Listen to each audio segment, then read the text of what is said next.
My name is Matt Boker, and I'm really excited to be here today. We're going to do a little announcement, intro, and walkthrough of today.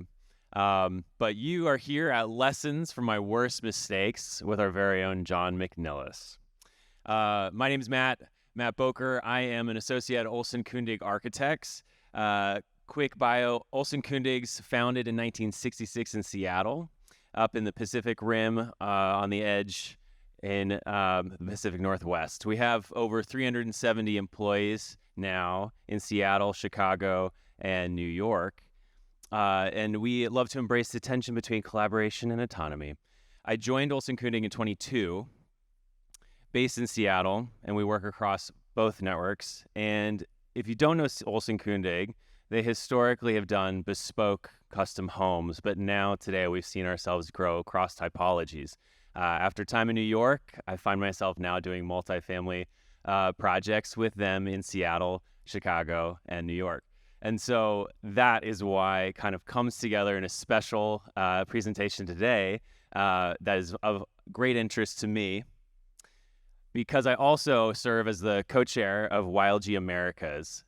This is a committee which serves 54 local district councils and all their young leader groups across North America, including Mexico and Canada, providing opportunities for early career growth and leadership tracks in real estate and ULI network. So it's a privilege today to introduce this highly relevant session to many of us at the crux of our career, deciding when to step out on our own in the real estate world, or to look back at how others have done deals and maybe made some mistakes or learned lessons along the way. So without further ado, I just want to introduce John, our keynote speaker. A graduate of University of California at Berkeley and UC College of the Law, John practiced real estate law before co-founding McNillis Partners in 1982. It was a commercial real estate company specializing in the development of neighborhood shopping centers. A sought-after lecturer on real estate topics, John writes for the San Francisco Business Times, the Registry Magazine. He's the author of best-selling Making It in Real Estate, Starting Out as a Developer. This is a primer on the fundamentals of running a development company. Guys, Making It is ULI's number one best-selling title, and it's taught in universities nationwide. John is also ULI's number one lecturer. His YouTube lecture series on developing, which is a compilation of talks like this, has earned hundreds and thousands of viewers. So it's a special time. John has published 2 critically acclaimed novels, O'Brien's Law, a funny yet romantic coming-of-age story on the guise of a legal thriller, and a just-released Scout's Honor, best-selling thriller about crime, punishment, and ultimately redemption. In addition to supporting numerous charities and nonprofits, John is actively involved in Outbound USA, having served on its national board of directors, and now it's an advisory board. And he's also past president and board of directors of Rebuilding Together Peninsula, and is a board member emeritus. And he's also served on the board of directors for Peninsula Conflict Resolution Center. So without further ado, please welcome John McNillis. Good morning, everybody. Thank you, Matt, for that too kind introduction. Some of it was actually true. And thank you, ladies and gentlemen, for attending this presentation.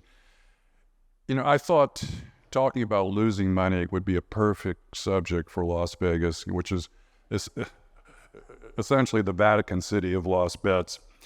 And when I told a good friend that I was going to talk about our costliest mistakes, he says, "Whoa, John, I didn't realize ULI gave you a whole week." It's true. And so just to reiterate what Matt said, a little bit of background before I get into our Hall of Shame. Been doing this for 42 years. We developed, on average, a little more than 2 centers a year. Most of the stuff we did, neighborhood shopping centers, supermarket anchored. Because we haven't had financial partners for 30 plus years, we've sold or traded, and keep that in mind, traded 2 out of 3 deals. We also, so right now we've done just under 100 projects. We also do a little bit of mixed use and a smattering of residential. And now I also act sometimes as what you could call it as a real estate venture capitalist, funding younger developers on res and retail deals. We might as well get this out of the way right now. If you do this long enough, you're going to lose money. And that's really one of the key messages today. If you're actively engaged in buying, selling, developing, redeveloping real estate, it's just so complicated. There are so many variables that are beyond your control and sometimes even beyond your imagination that sooner or later business is going to slam you. And think about it. The bankruptcy of your key tenant, of your general contractor, your bank goes out of business, or a Chinese virus kills more office buildings than people. You're going to lose money. And anyone who says, with apologies to one of my good friends, that they've never lost money in real estate, I think, back to my literary side, that's what's known as an unreliable narrator. So, as Matt said, I wrote this book, Making It in Real Estate, and published it in 2016, did the research for it in 2015. You're all going to get a free copy if you stick around to the end. There's a code, and you'll get a free copy of the book, courtesy of the ULI. But in researching that book, I counted up all of the deals we had done to 2015, and it was about 70. And we had lost money, guys, on 5 of the deals, 7% of the time. And when I say lost money, I mean lost money. Put up $1 million and get back 800,000. If we counted the deals where we neither lost money nor made money, simply lost our time, which, by the way, is your most valuable asset, that number probably doubles. The walks, you could say. Yeah, in hindsight, our losing strategies, if you will, were really easy to pick up. And I think there are probably countless ways to lose money in real estate. I've heard of a bunch, but like most speakers, I'm going to give you our own top 10. Number one, by far and away, number one with a bullet, is overpaying on day one. Number two, overfinancing, overleveraging, relying on other people's due diligence, abusing the 1031 exchange, and then forgetting about Goldilocks, forgetting about doing the right size deals. Another half dozen, overdeveloping, putting too much area on a property, too much office space. This one's a little counterintuitive, fighting to the end, because you all know you have to be persistent if you're going to win. Sadly, relying on the government can also cause your downfall. Holding out for the last dollar. Holding out for the last dollar can hurt you. And last, and I put this purposely, last but least, is plain old bad luck. Most losers are going to blame it all on bad luck. But in my experience, yes, there's bad luck, but unless it's coupled with one of these other brilliant strategies, it doesn't tend to be catastrophic. Now, side note, we are in a hard business. If you put a deal in escrow and you work it, and let's say you spend $25,000 on architects, engineers, filing fees, whatnot, and then you decide it doesn't work, the numbers don't work, and you walk away, that deal's not a loser. You're not a loser doing that deal. It's hard. Our business is hard, and if you've got to be swinging a World Series, you've got to be swinging the bat, you've got to be doing deals like this. Walking away from a deal like that shows intelligence, insight, and a little bit of courage. So we used 9 of these strategies on our losers.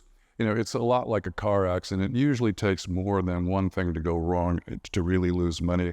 But I think most of the ancillary causes of losing money all stem from the day one problem of paying too much for the property. Nobody, in my experience, ever thinks they're paying too much for a property at closing. Actually, it goes the other way, where we're uncorking the champagne. We say, oh, whoa, did we get a killer deal on this? And you're just delighted. How is it that people overpay? Well, even the most experienced investors and developers can get caught up. We have to be, if you're going to be a long-term investor or developer, you have to be an optimist by nature. But that optimism can trip you up. let's say, for example, that lease rates have risen 5% a year for the last 10 years. And hence, and your numbers don't quite work today, but you just penciled that same gentle rise. Oh, that's not going to work. Horse races. Guys, if we make an offer on a piece of property and we get anything back from the listing agent other than a solid counteroffer that we can either accept or reject, we walk away. When they say, great, you've made the second round, we walk away. When they say, give us your best and final offer, we run away. Who wins a horse race? The track. Inexperience, that speaks for itself, but we all started with inexperience, even the best developers. We got to pay a little tuition. You got to pay a little on-the-job tuition. Inadequate due diligence. Back to the complicated nature of real estate. You've got to do lots of due diligence for everything from environmental to geotech to how willing the city is to help you. If you do enough deals, sooner or later, you're going to miss a key piece of due diligence. You'll see in a little bit how this killed us in a spectacular way on one particular deal. And finally, buying for the wrong reason. The classic example of this is the rich guy with the Ferrari who wants to buy a trophy office building that's on his way to the golf course so he can take his buddies golfing and say, whoa, you like my building? Well, yeah, it's a trophy property, but the trophy is probably for dumbest deal of the year. Now, I had my own personal twist on buying for the wrong reason. So years back, there was a developer of some notoriety that was a litigious sort. We were trying to get a shopping center site rezoned. This guy did everything he could to kill us because he thought it would compete with one of his centers. He hired not one but two consultants to go to City Hall, fight us, to work the city council members against us. We ultimately prevailed, but I was a little bit annoyed by this. That's really not sportsmanlike in our business. So I heard he was going to buy a broken down shopping center on the other side of town, and there was this crappy little gas station in front, which I thought neatly blocked the rest of the center. So I said, aha, I'll go in, buy it for cash real quick, and then I'll hold him up. I'll hold him for ransom. I'll make him pay me twice as much money, and I'll get my little bit of a revenge. So what happened? The guy developed around me. I'm stuck with this crappy gas station, and I sell it for a loss. That old expression, don't get mad, get even, I would update it to say, don't get mad, don't get even. Just walk away. So if we were being charitable about overpaying for a piece of property and chalking it up to, let's say, hope, triumphing over experience or inexperience itself, calling it an accident. Well, guys, there's nothing accidental about over-leveraging a piece of property. Everybody in this room knows this, and you all know that over-leveraging, putting too much of a loan on, is a great strategy. It's brilliant in a bull market. It's been a brilliant strategy from about 2010 to around 2020. Why? Because if you, like the rest of us, have limited capital, if you can put 80% debt on properties, you can do 5 instead of 1.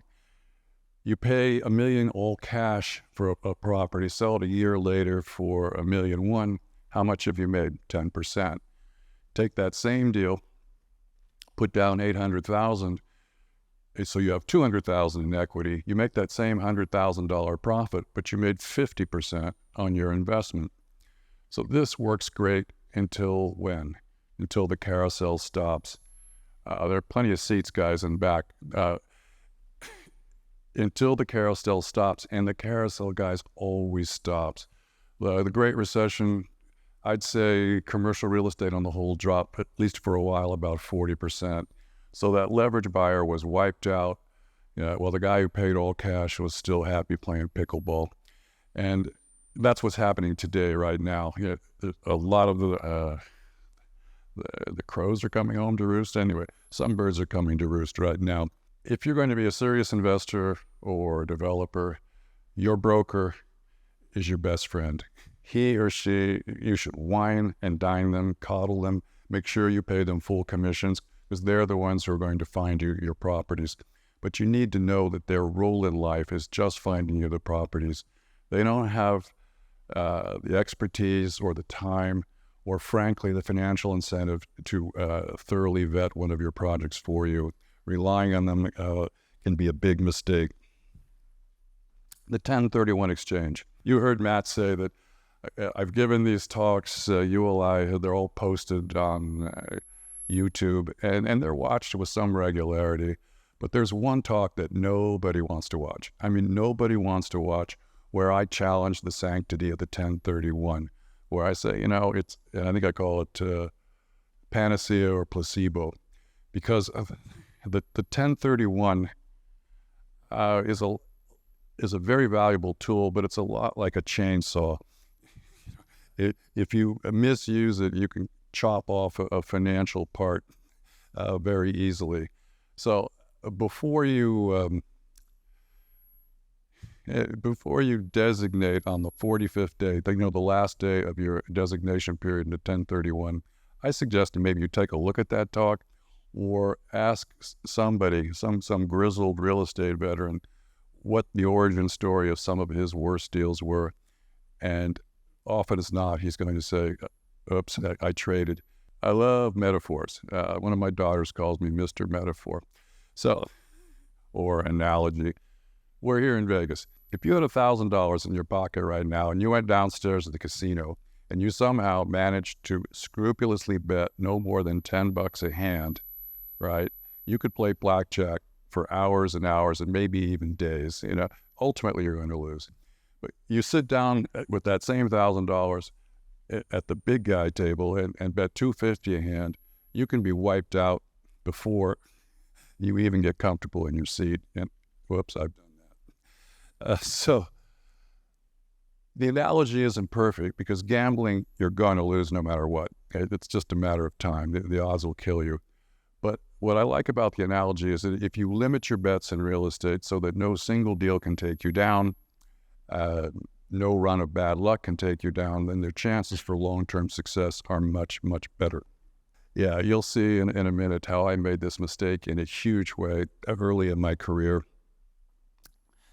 And now I'm making it the other way. So in the early days, I came in too hot, did too big a deal, had too much financing, and now we're going in too cold. And by that, I mean doing deals that are too small to really pay attention. And the gods of business do not like it when you don't pay attention. You end up getting spanked. More isn't always more.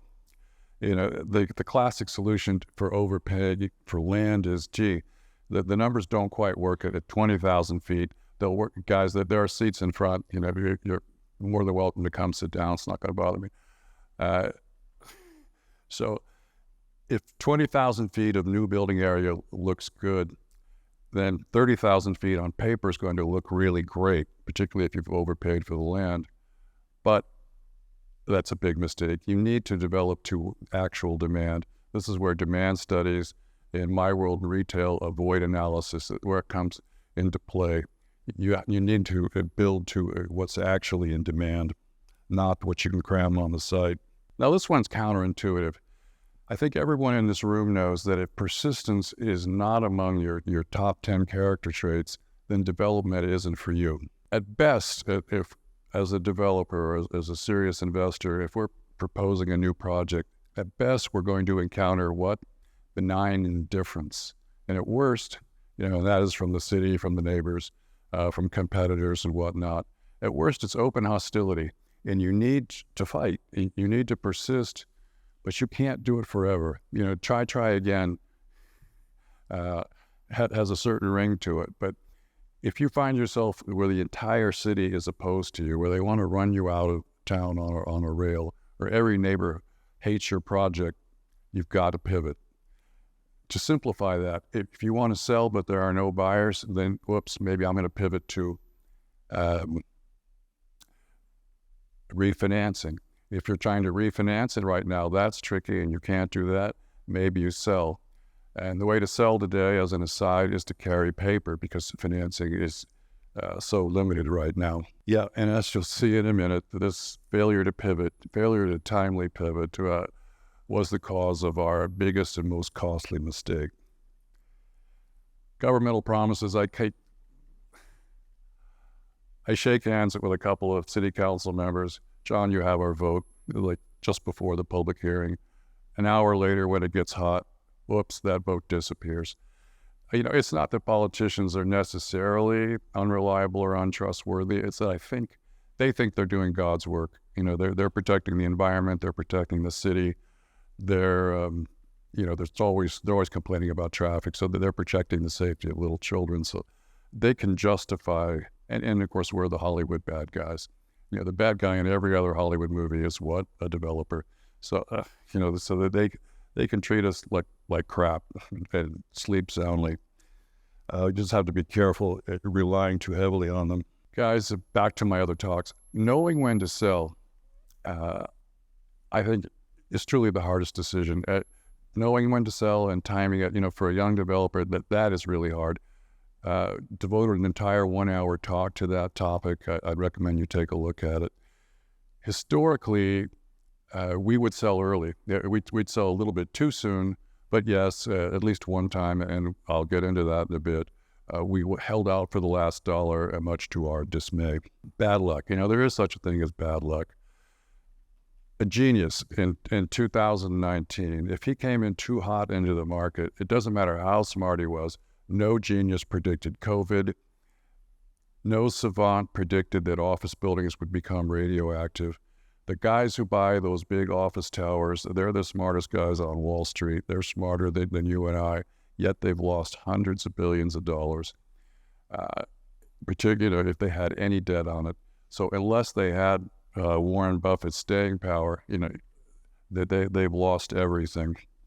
But again, I think unless combined with other losing strategies, it doesn't always take you down. Our biggest, worst mistake occurred some years ago. Birdcage Walk, it's a funny name. It was in Sacramento. The logo was a toucan with a big beak sticking out, but the name actually came from the famous street in London, between Buckingham and Parliament that the Queen rides down. Anyway, it was a failing 80% leased, 300,000 square foot open air shopping center in Sacramento. Absolute A+ location, killer location, but it was killed by a terrible design. Here's the location. In the retail world, we would call this the corner of No and Brainer, because those are 4 and 6 lane roads, Sunrise Boulevard and Greenback Lane. The location has tremendous traffic, tremendous visibility, tremendous parking, and really tight residential around it. It's a retailer's dream. But here's how you destroy that dream. The original developer, again, he was thinking London. This was the layout. This layout, you probably needed a Boy Scout and a compass to find your way in here. Guys, while we own this is a true story. You're not going to believe it, but why would I lie about this? There was a nationwide manhunt for a killer. The guy had killed 3 or 4 people, kind of a Bonnie and Clyde thing.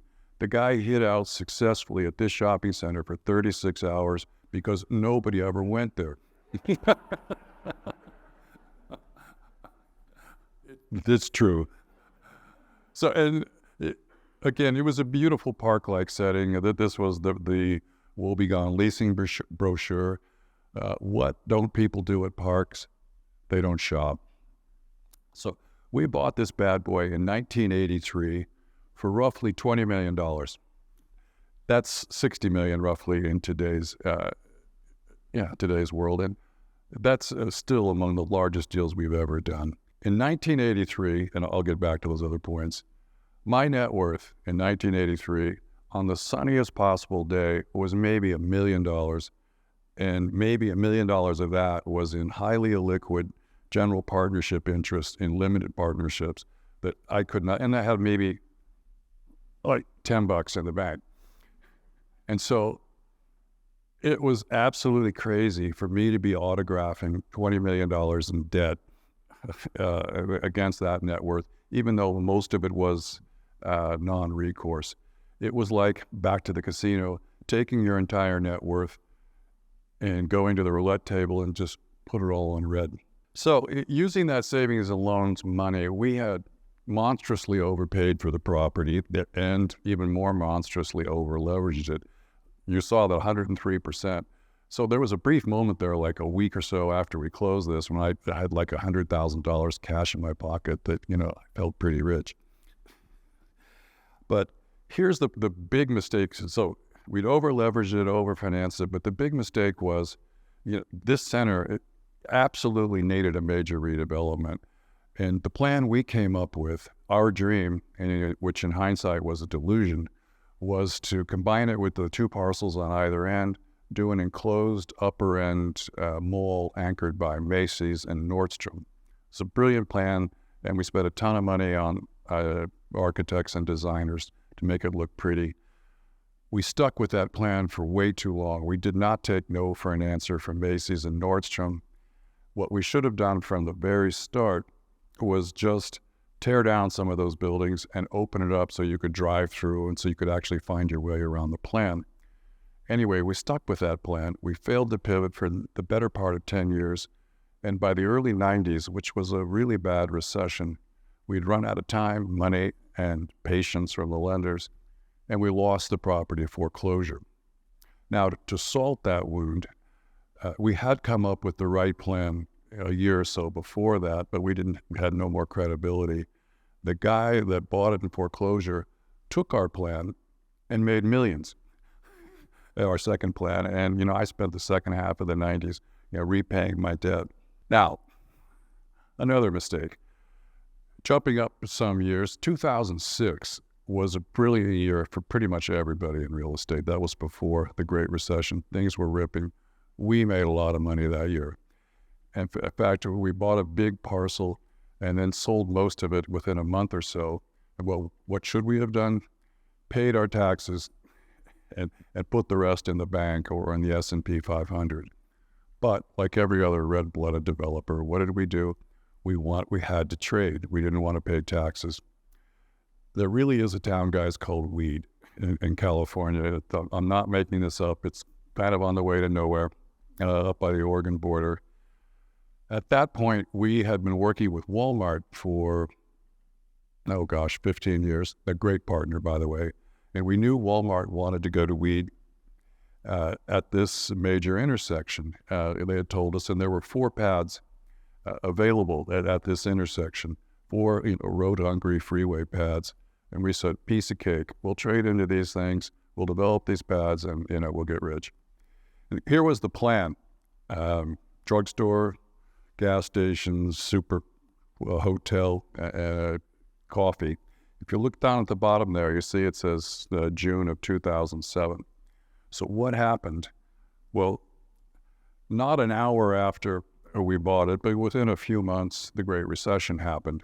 Walmart backed out correctly, and we had these 4 pads. It took us 10 years, guys, to develop one of those pads. And what's the fate of the other 3? This is how they look today. 18 years later, there is 0 interest in these 3 pads. We own them. So my point is that the next time you're thinking about doing a 1031 exchange, take a look at that talk, or just do the arithmetic between, because it's a capital gain most of the time, but between paying your capital gains tax, sticking the money in the S&P 500, which, by the way, averages 10% a year, versus trading into some crappy Walgreens in South Dakota at a 5% cap. Trusting the government. I would like to trust the government. So in 2010, we were in a recession. We bought a great corner, 100% corner. This is South Lake Tahoe. That's the Tahoe above. The intersection of those 2 yellow lines, that's Highway 89 and South Lake Tahoe Boulevard. That's called the Y.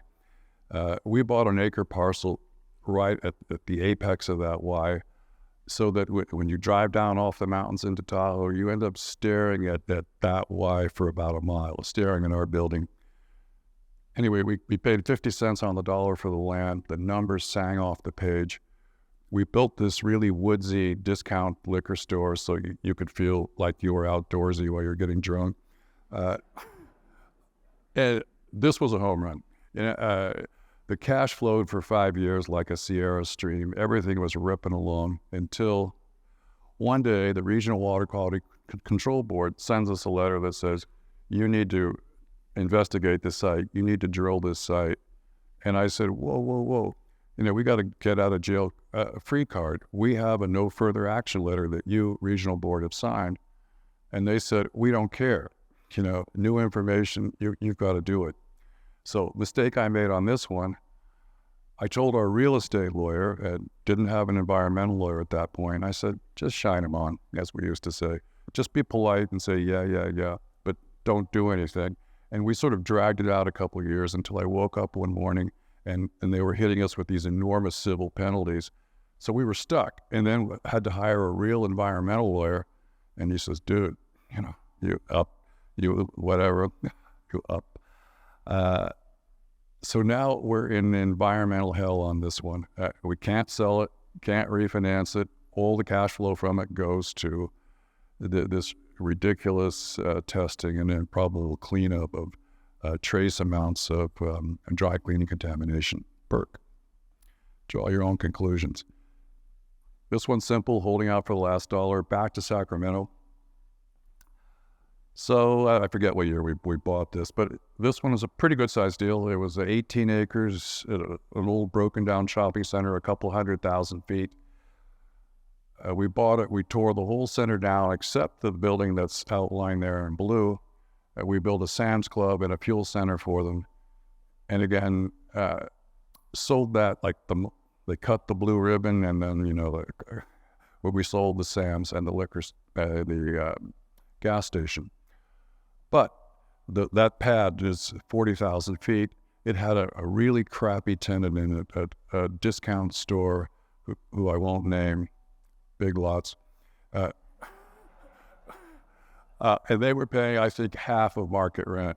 And so I said to my partners, guys, they have an option in a couple of years. They go to fair market rent. We can make an extra $1 million on this if we just wait until they exercise. We bump the rent a little bit, and then we'll sell it. So what happened? The tenant moved out. They didn't exercise their option. They lived up to their reputation. It took us 11 years to release that space and ultimately sell it. And I don't recall now, but I think we didn't release it for a whole lot more than Big Lots was paying. Clearlake. I think this could be the last one. So, and this one is for those of you who want to do true ground-up development. And because I want you to know it's not always your mistake. It's not always your fault. So Clearlake, I'll show you a picture. All right. Clearlake is another town in California you've never heard of. Ironically, Clearlake sits at the foot of the murkiest lake in the entire western United States.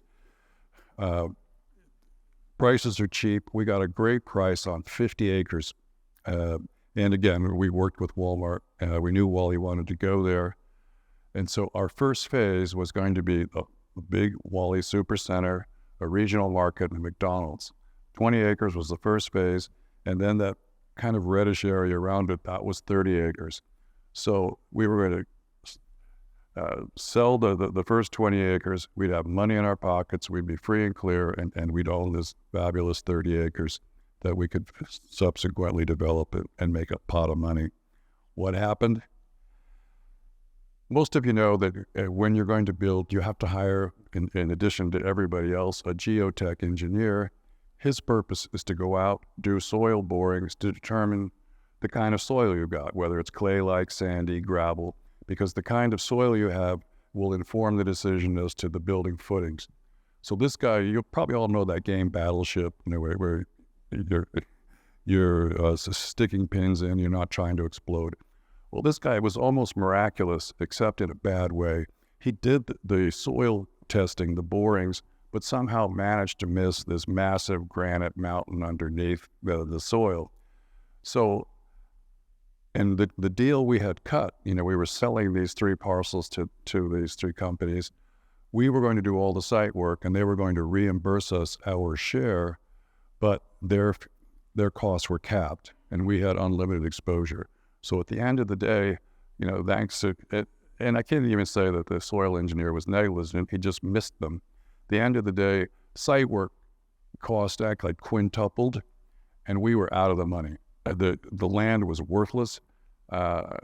We were negative $250,000. Walmart didn't quite forgive, but they carried a loan forever, a $250,000. We couldn't even pay for the last bit of site work. Ultimately, that 30 acres, we gave it to the city, and we were lucky to do it. Okay, kind of wrapping up. Again, these are the 7 or 8 videos I've already done. They're all on YouTube. If any of these strike your fancy, take a look. As Matt said, you're all getting a copy of the book. I ask this every time, and once in a while someone does it. If you get the book and read it, you like it or don't like it, please post a review. I'd appreciate it. The essays, I do write a monthly essay for the San Francisco Business Times or the Registry Magazine. They're posted there, but they're firewalls. So if you want to be my buddy or whatever you call it on LinkedIn, I repost everything. It's all on LinkedIn. It's also on our website. Or if you like, you can send me an email. That's my email, john@mcnellis.com, and sign up for the newsletters. Now, my experience is that most hard-charging business executives would rather go to the dentist than read a novel. It's just the way it is. They read the Journal, of course, Forbes, Fortune, financial statements, and the occasional biography of some old conquering king.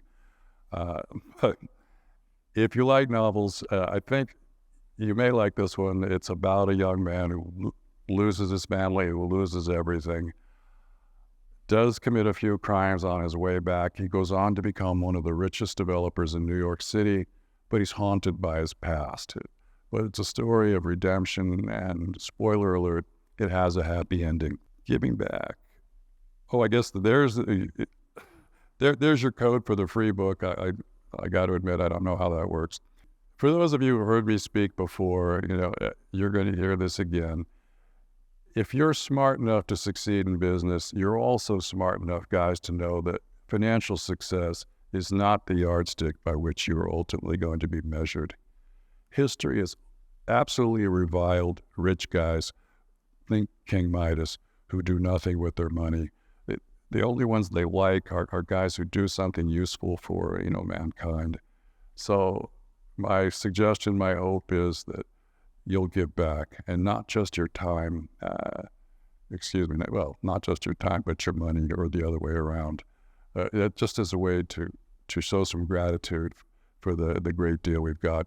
Everyone in this room is far luckier than 99% of the people on the planet. And I think that's it.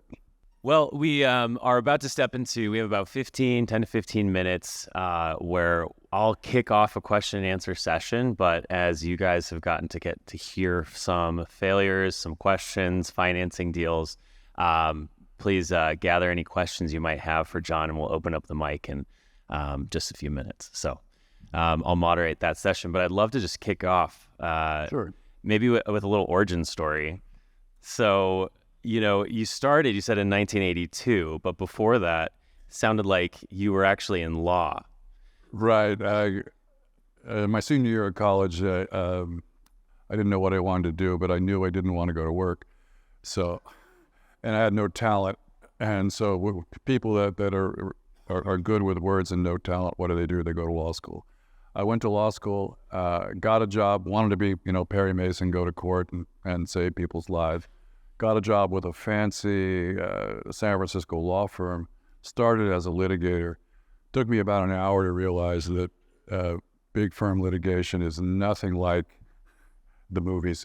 Absolutely nothing like it. It's just soul killing. That firm had a business department. They did real estate, and at that time, I thought a developer was somebody that works at Kodak, in a dark room or something like that. But I switched over to real estate business law, and then quickly enough, I thought, wait a second, I'm making $15,000 a year, and guys that look like Matt, who are doing the deals, because we represented the money at our firm, are making $1 million, and it looks like a lot more fun to be a business guy than a lawyer. So all of these developers would come in a lot, because we were representing Bank of America and Wells Fargo and so on. And I kept waiting for somebody to recognize how brilliant I was and hire me, and that never happened. So ended up starting out doing little deals, and then I teamed up with the guy was about 15 years older, former client. So I was in my late 20s, doing these large deals, by the way. I never could have sold those on my own, as a kid. But what I could do was say, hey, I have an older partner who's really experienced, and he's a great developer. And he just happened to be a shopping center developer.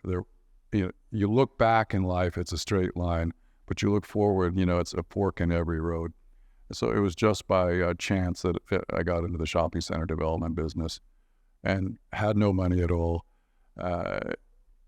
We started out with friends and family money doing little tiny deals, and then we got kind of a surge in Reagan deregulated the savings and loan industry in the early 80s, and suddenly they had oceans of money they wanted to put out. And so we kind of jumped very quickly from small mom and pop deals with family and friends investors to joint ventures with these savings and loans. And then I figured out about 30 years ago that I didn't want to have big financial partners. Well, I'm interested in going in that direction, but before, there's an interesting juxtaposition at that moment. So you're working for a large, cushy law firm. Right. You're looking at the other side. So there's an element of risk. What made you, what was the why behind making that jump of, I think a lot of people here might be working for another developer or another architecture firm. They always dream about it, but there's this crux, this moment of what did that look like for you with taking on risk and jumping to the other side? Well, I think taking on it helps if you're not that smart. Taking on you have to be able to say yes. I wasn't that ambitious. All I wanted to do when I shifted from law to development was make as much money as I would have as a partner in the law firm. It just would be more fun. But you've got to be comfortable taking risk. And the smartest lawyers I know, they're brilliant guys, but they analyze things so much, they see 100 risks where, the much dumber developer says, oh, well, there's only 2 or 3 and I can handle those, and they go ahead. So I think it helps. But in order to make that jump, in the book, what I recommend for most people who want to do deals is do it on the side. Keep your day job and limit your risk and do small deals. Do houses, do duplexes, and don't go sign $60 million worth of loans. It ultimately worked out for us, but and I'll have to tell you, folks, and there are a couple of developers of my experience here. I'd say the most people who get in our business don't really do all that great at it. They either go broke or they don't make as much as they would have had they stayed as an architect, a banker, a broker, or any of the ancillary professions in real estate. It makes me want to maybe stay in my day job for now. And then, we talked a lot about losing, which I really appreciate here at this conference, because oftentimes we like to highlight the best tower and the best deal ever. So I do think this is a special moment to kind of just hear what's behind the curtain. But it also comes with the background of a long career of a lot of successes. Where do you see yourself today? What kind of deals and risk are you looking at now, kind of at the later part of your career? Well, I think I'll be a politician and answer an entirely different question. But I'll come back to that. The reason I wanted to give this talk, guys, is that for those of you starting out, it's going to be rough. I want you to know that even successful people have their bumps. And I don't want you to be crushed if a deal doesn't go ahead. Again, our failure rate, let's call it 10%, which is quite good, by the way. But I just want you to understand that it is hard, that you are going to lose money, and it's not the end of the world. What we're looking at today, to actually address your question, at least in Northern California, and what I can tell talking to, my friends here at the conference, ground up development for the most part simply isn't working at all. How about a show of hands on that? Who thinks ground up development is working anywhere in the country? All right, nobody. Wait. In residential. Yeah, I would agree. For sale. Apartments don't work at all, but in Northern California, for sale housing, it does work. So we are not, well, you can tell. My joke this year is I'm taking a novel approach to development, so, when things are slow, the tough write books, I guess. So actually, on the retail, the retail deals that we've done, we've actually flipped them or assigned our positions to younger, more ambitious guys who what do you know, have other people's money, because the yields look to us that they're too skinny. And I don't need to do deals, and so I've just said, no, I'm not going to do that. What does work in my world in retail, and this is all obvious. In fact, my wife says, John, you have such a flair for the obvious. You should be a sports announcer. Okay. But what works are ground leases to the QSR world, coffee, hamburgers, and so on. If you can do a ground lease on an as-is basis, so you're not taking the construction risk, then your only risk is the cap rate risk. And if you can lease it at, let's say, 150 to 200 basis points, or a 1.5%, 2% over what your anticipated exit cap rate is, that works as long as cap rates don't rise anymore. And I don't know about that. So we are working on some of the QSR drive-through deals, but they're pretty small. Well, I'd love to open it up. Does anyone have any questions in the audience for John here? Maybe on any of his failures or successes that you may have interest? Thank you. Great presentation. I really enjoyed it. I was listening to one of the losing strategies and thinking to myself, wow, I'm just about to do that. So following up on, I'm working with a retailer. It's not Walmart, but similar. They want to be on the, they hold tremendous negotiation clout, and they say, you have to do all the site work, deliver us a pad. If you could go back in time, how would you have handled that negotiation differently? I tried to go pari passu with them. They weren't up for it. They just want us to do all the site work. Well, if I'd known that, like I joked, that the missing half of Half Dome was below the site, but we never would have bought it. We would have disclosed that. Had the guy hit pay dirt, we would have gone back to Walmart and said, "Oh my God, we cannot do this deal." And then we'd say, "If you'll pay your full share, all three of them will go ahead. Otherwise, we drop the deal." But the retailers all run on, as they love to tell us, on tight margins. So I would just disclose it, but that deal wouldn't have happened. It just wouldn't have happened. It was too much. But yeah, you can just say, I won't do it. Let's see what they say. But I wish I had a better answer. Yeah. How do you go through the rough times? Oh, what do I do? Well, I used to drink. Do you do yoga now? But that's not a long-term solution. It's still when you're young. I remember one year we were building actually one of our best projects. It was like two of the rainiest winters ever in Northern California. The buildings were done. We couldn't do the asphalt, and the rain just kept. And at that time, we had a skylight above our bedroom, and I would just hear the rain pounding every night. And I said, okay, we can't do the asphalt today, in another week, and it just. Yeah, it's tough. It is really tough. When you have one deal, so it's success or failure. It's very tough. When you've done 100 deals, and it's not going to move the needle either way. So gradually, if you're reasonably successful at it, it becomes less, it becomes an annoyance, but it doesn't, keep you up at night. And again, being insensitive helps too. Is there a question? There's a question back here. Yes, I can't see a thing with the lights, but Yes, you mentioned a few times not to be over-levered, and maybe more recently you've been a little bit under-levered. What's a fair leverage point right now for you on your deals, and does it vary based on scale or product type? we've been paying debt off. And again, we've rounded third base, with our development career. So I'll tell you, our overall portfolio loan-to-value ratio is probably in the low 20s.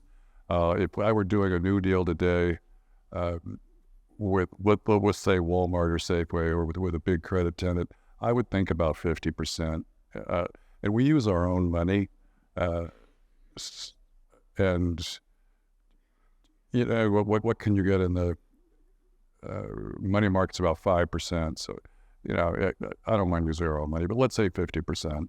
But again, debt's wonderful when you start out, but it's like drinking. It's probably best to ease off it as you age. Yes, sir. Well, you just got great real estate. You got great real estate on your retail deals, and why not, if you're interested in doing long-term ground lease or whatever, why not discuss adaptive reuse, like with an older center it's got a lot of land, got great infrastructure, good location. Why not come up with something? You're pretty creative. Why not come up with something more creative and not be a net seller? Explain that real quick. Why are you a net seller on retail assets versus... Yeah, that's a great question. Why are we a net seller? So I said we've done, about 100 projects, give or take, over the last 40 plus years. And now we have maybe 35 or so in the portfolio. My two partners and I, they were operating partners. Among us, we have 8 children, and they're all, lovely kids. And, I know this is being filmed, so I hope they don't watch it. But they're all kind of economically illiterate, so...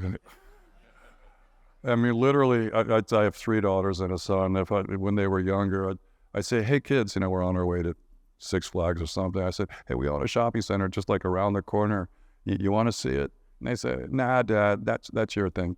So we're in the succession planning stage, and because we don't have successors, we were, just to open the kimono, we're going to cut it down to like maybe top 10 projects that are as close to idiot-proof as they can be, and then get an asset manager to help these kids run it in the future.